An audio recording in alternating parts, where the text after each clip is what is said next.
Hey guys, GameBall06 here, back with another video. In this video, I'll be showcasing a speed paint of a Delta fan art that I made a while ago. In this video, I'll talk about Kara and what they had to the overall story of Boruto, what I like about Delta specifically, and the end of Boruto Part 1. So when it comes to Kara, we gotta look at their impact on the story as a whole. They are sort of like the new Akatsuki, if you guys remember from Naruto and Naruto Shippuden. Obviously, one of the major enemies is the Akatsuki. These are going after the Tailed Beast, Naruto being the Jinchuriki of Kurama, who was referred to as the Nine Tails for the majority of the series. He was a target, and therefore the conflicts that arise revolved around Naruto in some way. And in the same sense, that can be said for both Boruto and Kalki, because Boruto and Kalki, at least in the beginning, both had a karma. Well, Boruto got one within the series, Kalki got his at the way before the start of Boruto. But let's just look at what the Kara are doing. Their objective is to create a new divine tree. They are a major obstacle that's preventing world peace from being achieved in the world, because, as Naruto has described, until every nation is at peace, world peace hasn't actually been accomplished. There are still places like the Land of Silence that aren't at peace, and they still have conflict, so they aren't truly at peace yet. And they are the connection between Boruto and the Karma. And they have a lot of unanswered questions for Boruto, and it's also how Boruto meets Kawaki, who becomes his sworn brother. And so let's look at the members of Kara specifically, and their overall impact, at least toward the beginning. So Koji Kashin, we learn in the subversion, because the dub hasn't gotten to this point yet, that he is a clone of Jiraiya made by Amado. My question is, how the hell did Amado pull this off? Because Kabuto wasn't able to reanimate Jiraiya, because Jiraiya sunk down deep in the ocean, his body was simply unattainable, and you need physical data in order to reanimate anyone in general. So, and I'm assuming for cloning, like, we don't understand the process whatsoever, but I would assume he would need to have some sort of data of Jiraiya. So I'm just confused how he attained that, but let's just move on. So in his fight against Jigen, obviously he used everything that Jiraiya can do, because he's a clone of Jiraiya. Rasengan Sage Mode, summoning. He summoned fire from a scroll, which we've never seen Jiraiya do, but since he's a clone of Jiraiya, I would assume Jiraiya can do this. He's just never done it on screen. It was a valiant effort, but he got clapped. I wish Naruto found out about the fact that Koji Kashin was a clone of Jiraiya, and that's why Naruto recognized him in some way, and his fine style seemed familiar. And then with Boruto, we got Boruto's cult. Wait, no, I mean Boro. I get the two confused, at least pronouncing them, because Boro sounds very similar to Boruto, but let's look at his cult. So basically the way it worked is he spread his poison around, then he went over to the places he spread the poison to pretend to save them, so they would all worship him and worship the divine tree, and basically manipulate people to do whatever he wanted. This was stopped when the new Team 7, meaning Sarada, Uchiha, Mitsuki, Boruto, Uzumaki, and Kawaki, went over to clap Boruto's cheeks. After Sarada destroyed Boruto's core, he kind of expanded, and then Momoshiki manifested within Boruto's body and immediately clapped Boruto's cheeks, like that. So that was it. Code has more involvement now. I'll be talking more about that in the future video, but as the early parts of Kara, he has little to no involvement, and then Delta's main involvement is the fight against Naruto. She committed the heinous act of trying to kill Himawari, which I think makes her scum, because she knows that she can't hit Naruto regularly, so she has to target Himawari. However, unfortunately for her, Kawaki sacrificed himself because he realized that if Naruto were out of the fight, he'd be screwed as well. So Kawaki sacrificed his arm, and that was that. For Amato, he's the main scientist for Kara. He's responsible for the upgrades on Delta and the others, and the limiter on Code, which again I'll talk about in another video. But there's a lot of mystery behind him. We know he's smart, and we don't really know his true motives. I mean, later on in the series, we know that he tries to help to kill Ishiki, he gives the Leaf the knowledge they need to do that. But like outside of that, there's just a lot. He's just a very unknown. Deepa.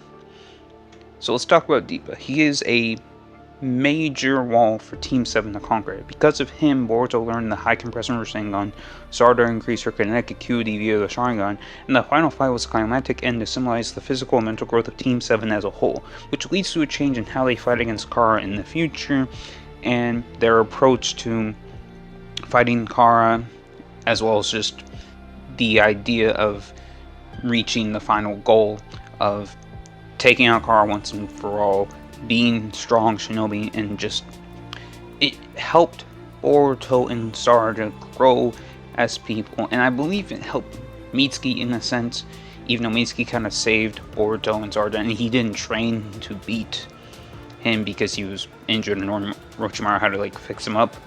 And then we got Victor, who's another scientist, but Koji Kashin killed him because he actually caused the airship to crash that had Kalki in it. That was a whole thing. He's not really much. He tried to make his own divine tree, but he failed miserably. And he was responsible for Kara's funding. He was an antagonist, but I'd say that Deepa had more impact on the major characters than Victor, in my opinion. So lastly, let's go over Jigen / Ishiki Otsutsuki, because Ishiki took over Jigen's body, basically kind of like how Momoshiki's trying to take over Boruto's. So early on, he has little involvement, but eventually in a different dimension he fights Naruto and Sasuke, and he beats them with little difficulty, except for the fact that Jigen's human body simply has its limits and didn't have enough to kill both Naruto and Sasuke. But through the rescue of Naruto, Boruto was able to discover a new emerging problem within the Karma, which was Momoshiki taking over. And lastly, let's discuss Karma. So Boruto and Kabuki have a common enemy in Jigen, and both want to get rid of their Karma. So through their shared goals, along with Naruto's help, the two have become sworn brothers, as I mentioned before, creating more complexity within the series. And honestly, I can't wait for this to develop further into Boruto Part 2. And yeah. The moment I saw Delta, I immediately knew I wanted to create fan art of her. I apologize it took me so long, but this year I primarily drawn characters I've never drawn before. And when it comes to what I like about Delta, it's just honestly her design along with her English voice, because I always prefer dub over sub because I'm an English speaker. I'm sure a Japanese speaker would probably prefer the Japanese version, unless they speak both languages. I don't know, but anyway, her voice in combination with her actual design really arouses me. And when she's angry, that's even better. When she's happy, when she's caught, like, she just sounds so hot. So, and that's honestly probably the main reason why this exists in the first place. So, there might be more Delta in the future, there might not be, but I hope you guys enjoyed regardless. I'm sure you guys know, for those of you who are Boruto fans, but Crunchyroll announced on their page, and I've seen it on Twitter as well, that Boruto's going to be ending on March 26th, which when this video is coming out, that'll be in two days from now. So, I'm going to need another anime to fill that void, along with one to fill the void to reincarnate as a sword, because the English dub is finished for that series, and I'm also going to need one for My Hero Academia, because that's going to finish soon, because there's only 3 episodes left of the English dub.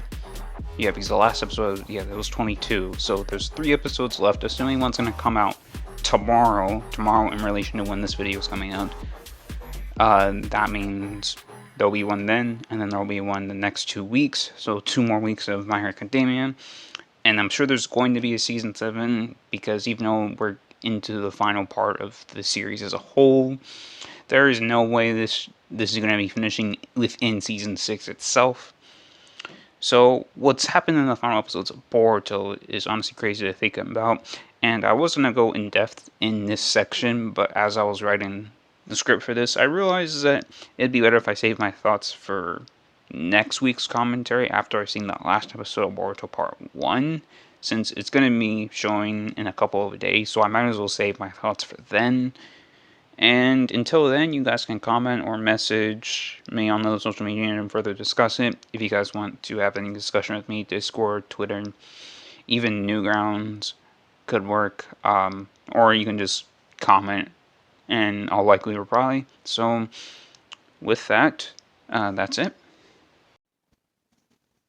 Thank you guys for watching this video. Please be sure to subscribe, turn on notifications, check out my Twitter and Discord, both are in the description. If you want to know what I'm currently doing or thinking about, those two places are the best places to go. I will see you guys next time.